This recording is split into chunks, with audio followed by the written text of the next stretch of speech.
Cho cho nên đó nha.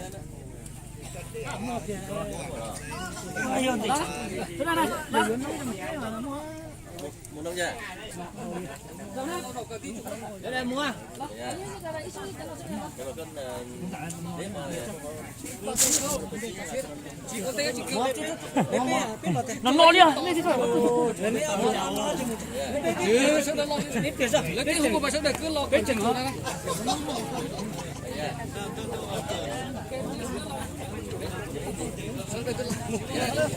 Nó lấy cho nó, cho nó lấy cho nó nữa.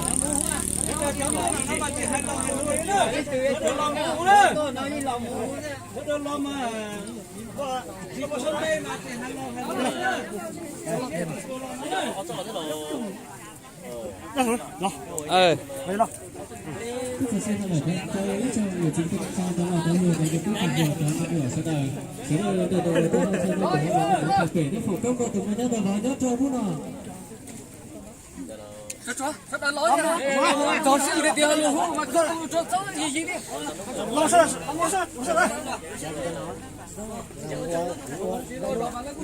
Đấy. Cứ làm mưa đầu. Ăn sao làm mua hồi nào nữa? xã lên trò Cái tí sữa đâu? Cái này kia lòng luôn.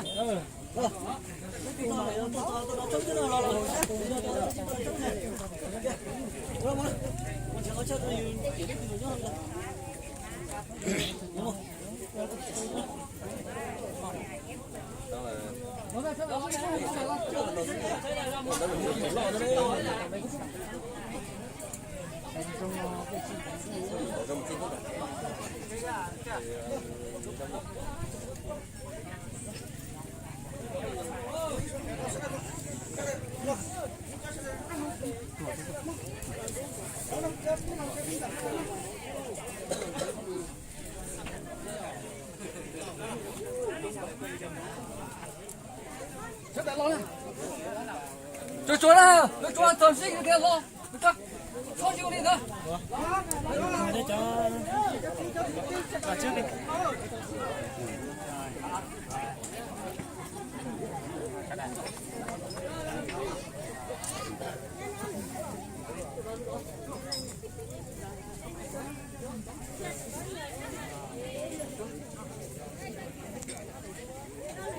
Ô, chịu sửa.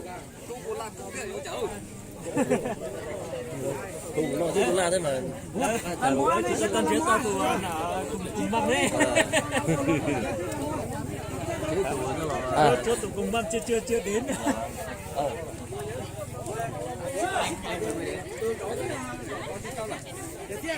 Phải chỉ mà chỉ thật sự là bên mấy địa chứ là mua cái gì là cho mua Nó phải nó.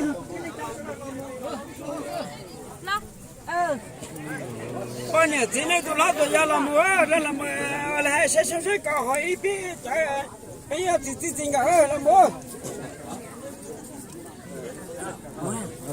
cái hành có giống hướng tiền đó luôn có giống về cái người đâu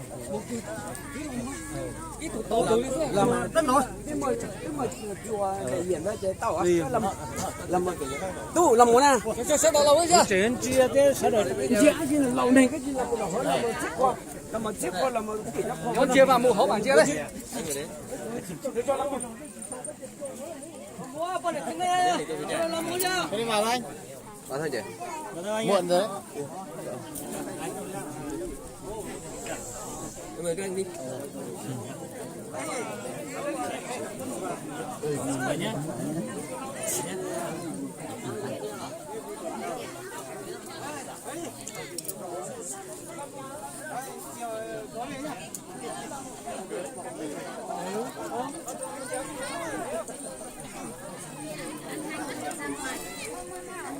Hello. Hình ơi.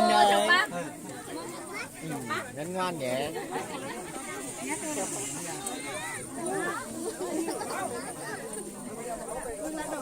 chọc tiền á Ô chà không mò uy thế à. để mú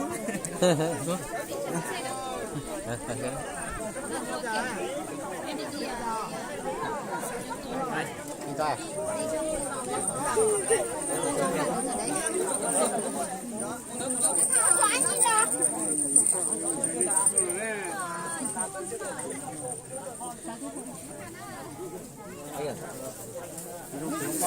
Em vừa đến.